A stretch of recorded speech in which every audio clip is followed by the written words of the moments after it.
പുതിയൊരു വീഡിയോയിലേക്ക് സ്വാഗതം. ആദ്യത്തെ വാർത്ത മോഹൻ ബഗാൻ സൂപ്പർ ജയൻസുമായി ബന്ധപ്പെട്ട ഒരു അപ്ഡേറ്റ് ആണ്. നമുക്കറിയാം എല്ലാ സീസണുകളിലും വമ്പൻ താരങ്ങളെയൊക്കെ സൈൻ ചെയ്യുന്ന ഒരു ടീമാണ് മോഹൻ ബഗാൻ. അടുത്ത സീസണിലേക്ക് വേണ്ടി മികച്ച വിദേശ താരങ്ങളെ തന്നെയാണ് മോഹൻ ബഗാൻ സൂപ്പർ ജയൻസ് ഇപ്പോൾ നോട്ടമിടുന്നത്.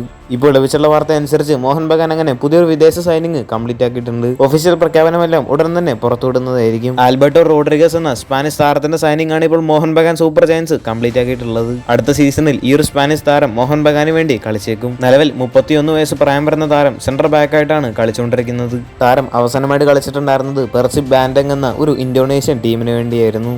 33 മത്സരങ്ങളോളം ആ ഒരു ടീമിന് വേണ്ടി താരം കളിച്ചിട്ടുമുണ്ട്. നല്ല എക്സ്പീരിയൻസ് ആയിട്ടുള്ള ഒരു സെൻട്രൽ ബാക്ക് തന്നെയാണ് ആൽബർട്ടോ റോഡ്രിഗസ് എന്ന ഈ ഒരു സ്പാനിഷ് താരം. എന്തായാലും മോഹൻ ബഗാൻ സൂപ്പർ ജയൻസ് ഈ ഒരു താരത്തിനെ ടീമിലേക്ക് എത്തിച്ചതിന്റെ ഒഫീഷ്യൽ പ്രഖ്യാപനത്തിനെ നമുക്ക് കാത്തിരിക്കാം. അടുത്തൊരു വാർത്ത വരുന്ന ഡ്യൂറന്റ് കപ്പുമായി ബന്ധപ്പെട്ട ഒരു വാർത്തയാണ്. വരുന്ന ജൂലൈ 26-നാണ് ഡ്യൂറന്റ് കപ്പ് ആരംഭിക്കുന്നത്. മാത്രമല്ല ജൂലൈ 30-ന് ഡ്യൂറന്റ് കപ്പ് അവസാനിക്കുകയും ചെയ്യും. മൊത്തത്തിൽ 24 ടീമുകൾ ഡ്യൂറന്റ് കപ്പിലുണ്ട്. അതിൽ ടീമുകളെ 6 ഗ്രൂപ്പുകളായിട്ടാണ് തിരിച്ചിട്ടുള്ളത്.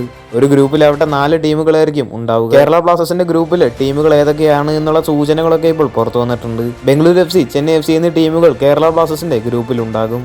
മാത്രമല്ല ഐ ലീഗ് ടീമായിട്ടുള്ള ഗോകുലം കേരള FCയും ആ ഒരു ഗ്രൂപ്പിൽ ഉണ്ടാകുമെന്നാണ് അറിയാൻ സാധിക്കുന്നത്. ബ്ലാസ്റ്റേഴ്സിന്റെ ഗ്രൂപ്പിലുള്ള എല്ലാ ടീമുകളും മികച്ച ഫോമിൽ കളിക്കുന്ന ടീമുകൾ തന്നെയാണ്. ഐ ലീഗിലെ ഗോകുലം കേരള FC ആയാലും അതുപോലെ തന്നെ ISLലെ ചെന്നൈ FCയും അതുപോലെ തന്നെ ബംഗളൂരു FC ആയാലും മികച്ച പ്രകടനം കാഴ്ചവെക്കുന്ന ടീമുകളാണ്. ഡ്യൂറന്റ് കപ്പ് ഇത്തവണ കേരള ബ്ലാസ്റ്റേഴ്സ് സീരിയസ് ആയിട്ട് തന്നെ എടുക്കുമെന്നാണ് പ്രതീക്ഷിക്കുന്നത്.